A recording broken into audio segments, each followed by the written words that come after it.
എല്ലാവർക്കും നമസ്കാരം. ഇന്ന് തിരുവാതിരയായിട്ട് കൂവ വരകാതെ ഒരു സുഖമില്ല. അതുകൊണ്ട് ഒരു അര കപ്പ് കൂവപ്പൊടി ഒരു പാത്രത്തിലേക്ക് എടുത്തു. അതിലേക്ക് ഈ 3 കപ്പ് വെള്ളം ചേർക്കുക. 3 കപ്പ് വെള്ളം ചേർത്തു. ഒരു ചുവട് കട്ടിയുള്ള പാത്രത്തിലേക്ക് കൂവ ചേർത്ത വെള്ളം ചേർത്തിട്ട് നന്നായിട്ട് നമുക്കിനി കുറുക്കിയെടുക്കാം. ഇനി സ്റ്റൗ കത്തിച്ചതിന് ശേഷം ഇത് നന്നായിട്ട് ഇളക്കി കൊടുക്കുക. അതൊക്കെ ഇളക്കി വെക്കുക. പെട്ടെന്ന് കുറുകി കിട്ടും. ശർക്കര ഉരുക്കാനും വയ്ക്കും. ഉരുക്കിയ ശർക്കര ഇതിലേക്ക് ഒഴിച്ചു കൊടുക്കുക. നന്നായി മിക്സാക്കി കൊടുക്കുക.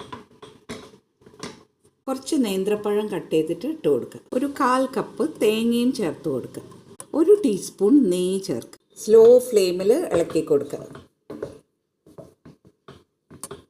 ചില സ്ഥലങ്ങളിൽ ഇതിന് കൂവപ്പായസം എന്നും പറയും. ഇവിടെ കൂവ വരകിയത് എന്നാണ് പറയുക. വേറെ പാത്രത്തിലേക്ക് മാറ്റി